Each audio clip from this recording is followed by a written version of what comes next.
Are you an adventurer looking to take your hunt to the next level? Then you're in the right place. Welcome to East Meets West Hunt with your host, Beau Martonik.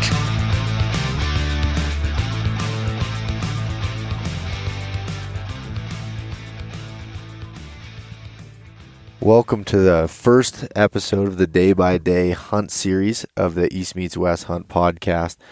So as I kind of alluded to in some previous conversations, we'll be doing a day-by-day update throughout my 15-day Colorado backcountry elk hunt.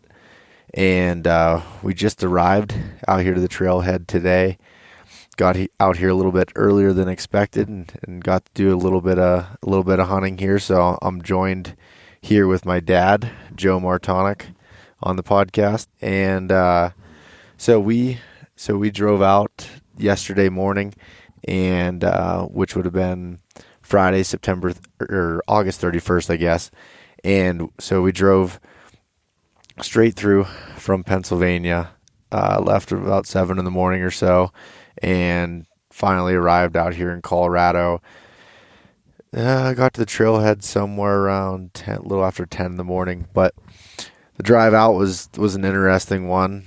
It was a long night driving through Kansas. Ended up hitting a dead mule deer with the truck going about 80 miles an hour, so that was pretty interesting. You seemed a little bit surprised, Dad.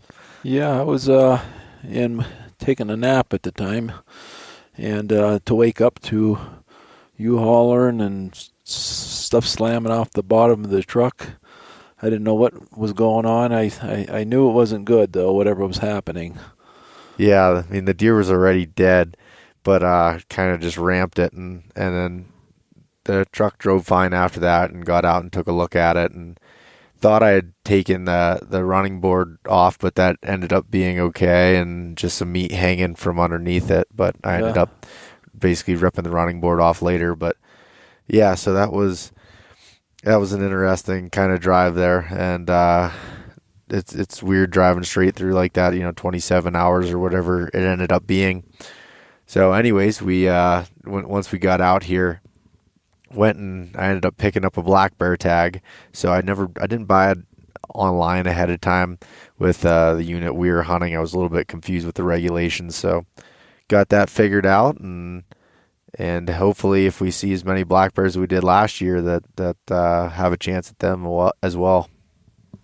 And so we, like I said, we were coming into the trailhead this morning, and it's Labor Day weekend, so a lot of hikers and Subarus and everything coming through.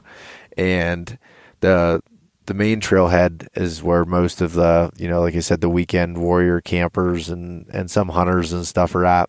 But we're going up to, an upper trailhead, and to get up there, it's not a very easy road to drive up.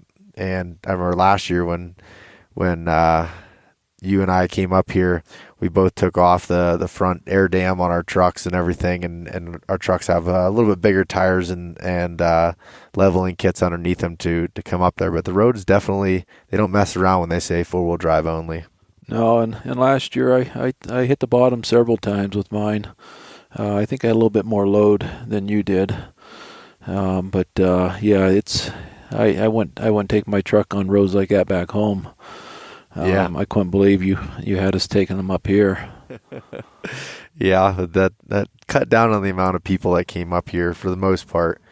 But when we came up today, got through all the bad stuff and then go to pull in where we were going to camp, and I didn't see a big rock that I'd smashed my running board off of. So that made me extremely happy. But yeah, so we got camp set up, and took a little while, but set up it took about 60 seconds to set up the James Brood USA, that the truck tent that I have on there. So the hard shell tent, popped that up, made sure it would fit and flatten the area that you set up your tent. Yeah, I still don't understand why I don't get to sleep in your tent. I can't really answer that, but maybe next time. Yeah. Maybe next time. I think we had camp set up in about 2 hours' time. We had the tents, my tent, the tarp off the back of the truck, and getting things organized. Yeah, so I did put up a slumberjack. It's the Roadhouse tarp, really big, a lot bigger than I expected. And normally like to try these things out ahead of time before you just come to Colorado, but it came in the mail literally about 3 days ago. So first time it's running, and it's pretty nice. We're sitting underneath it right now, and keeps us kind of a shelter, a place to be able to cook on the back of the tailgate. So yeah, it sheltered us from the hailstorm that we experienced shortly after. What was it, probably around 3 o'clock, 4 o'clock it rolled in? Yeah. So when we got here, we ended up, after we got camp set up, we ended up taking a little bit of a nap just because we were so tired and dead. I could have probably still been sleeping if you didn't wake me up. But yeah, we got up and just started getting our packs together and ready, and the hailstorm came through. So that was just the wake-up call as we're back in the mountains. Yeah, that's for sure. It was what's about a little bit above 50 when we come in, and right now it's probably, I don't have a thermometer, but I bet we're down low 30s probably by now. Yeah, if not in the high 20s. Yeah. We're definitely probably around 30. I would say it's getting pretty chilly here, and well, coming through Kansas yesterday, it was, even last night, it was above 80 degrees. Yeah, I seen. I think the highest I seen was 98 on it when you were taking a nap, and I was driving. That might have been still in Missouri though. So we go from 98 degrees to 100 degrees down to 30 degrees in a matter of a day. But so I guess that's the way it is when you're, our truck set up right around 9,500 feet, I believe, in elevation. And so we kind of decided to stay here tonight, and I think we're going to stay here again tomorrow night to try to acclimate a little bit to the elevation. Coming from the east in Pennsylvania, living at 1,500 feet elevation, to come up to 10, 11, 12,000 feet, it's not easy. I'm dealing with a headache right now just from not being used to it, and we were both getting kind of dizzy earlier, so trying to take it easy. Got out of the truck and wasn't out of the truck for more than probably a minute, and I leaned over and stood back up, and welcome to elevation. Yeah. Lightheaded and dizzy, and almost felt like you wanted to faint. Yeah. So so then after that, we decided, let's still go for a little hike, and so we headed up over the trail and just wanted to go up and kind of basically just listen over this valley, see if we hear any bugles, and do a little bit of glassing, and so we did. We hiked up there and sat up there till dark and didn't hear anything. We did think we heard a bugle next to camp earlier in the day, but we kind of dismissed it as being another hunter until we were thinking about it more. And it definitely could have been an elk. Yeah, because then we went up the trail, and only a few hundred yards up the trail away from camp, looked like there were some fresh elk tracks, and they looked like a pretty decent set too. Yeah. So we probably should have, instead of just kind of dismissing it and sitting around camp, we should have went after it then, instead of heading in the opposite direction then to go past the elk. But hey, we don't know. I'll still say it's a hunter just to make myself feel better. And so anyways, we started hiking up the trail, and to where we were camping last year is about 2,500 feet of elevation gain, or about 2,000 actually to camp. We were at about 11,500 feet. So a lot of the country we're hunting here is almost more like mule deer country than you would think of typical elk country. But so anyways, the hill's very steep. So over a span of a few miles, you're looking at a couple thousand feet elevation gain. And yeah, we felt it today going up over the hill. It was definitely hard breathing. Yeah, without a doubt. I know even last year at least I had a little bit more time to prepare, at least a year's notice. This year I only have about it'll be 2 weeks tomorrow. Yeah. when you had asked me to come along. Mm-hmm. And naturally I said yes right away, but then the reality started sinking in of the lack of exercise, I guess, that I really didn't do this summer. I've been doing some hiking and that, but not like I did last summer to prepare for this type of trip. So it's going to be interesting to see how I fare here over the next few days. Yeah, I didn't give you a whole lot of notice because you and Kurt were planning on doing a antelope hunt in Wyoming, and you didn't draw, and then you were going to do another hunt that kind of fell through, so it was kind of last minute. I was going to be driving out by myself, and so do you want to go along? And first you're like, yeah, and then you're like, no. Well, yeah. Well, I started thinking about the physical demands of the trip. That's when I started saying no. Yeah, but you made it. Here we are. So yeah, and then we were planning on doing a lot more day hunting from the truck this year, and we may still. It's kind of a mix of that and some backpack style for a few days, but just from walking up and then coming back down in the dark, and we're gonna have to get up again in the morning very early to make the hike all the way up there. It may be worth it just to carry camp with us and stay up there going forward. But yeah. The only thing I dread about doing that is the nights.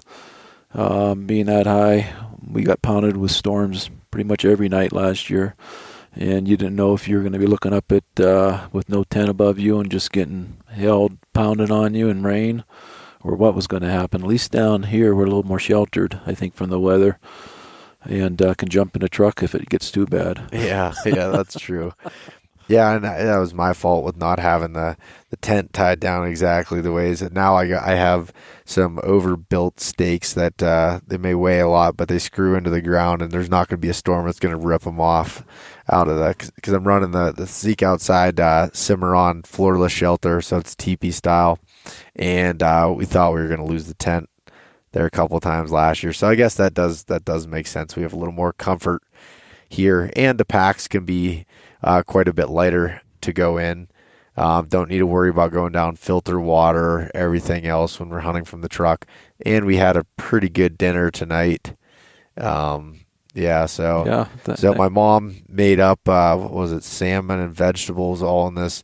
It was wrapped in foil and just threw it on a griddle that we had with propane on the back of the truck, and cooked that up and ate it. And that definitely makes a difference, a nice warm meal like that. Yeah, that was something to look forward to. I think we have one more that we can cook up that way. Then it's going to be to the dehydrated meals.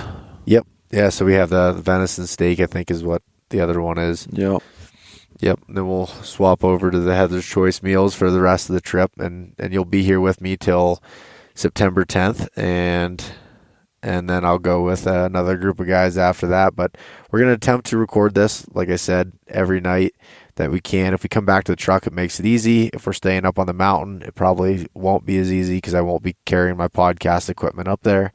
But no matter what, we'll come back and do a recap on the few days and get them rolling out daily. So other than that, there wasn't a whole lot of updates from today, just basically getting camp set up, everything rolling, and kind of getting a game plan together. It's really dry out here, so really dry here in Colorado, and I don't know if we're going to find the elk where we normally do, or if they're going to be down lower. I don't know. We're kind of getting some mixed intel, so we'll see what happens, I guess. Yep, time will tell. Hopefully we'll be able to punch some tags this year. Yeah, it's about time, I'd say. Well, I mean, it's not like, I told you before, it's to me, it's not just punching a tag, it's the experience. There's nothing like it back east, being up in these mountains.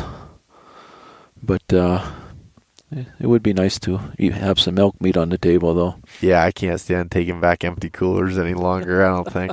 We always have a plan when we have the truck completely packed full, and we're like, what are we going to do if we get an elk? We're not going to be able to fit it in there. We're going to have to rent a U-Haul trailer and stuff, and then we're just like, we hope we run into this problem and we have to figure it out. So that's kind of where we're at, but I'm confident this year. I think we can. We came out a week earlier, a little less pressure, no muzzleloader going on here, and just got to find the elk. It's going to be just putting miles on the boots and hoping that we both acclimate here soon and are able to just cover some miles.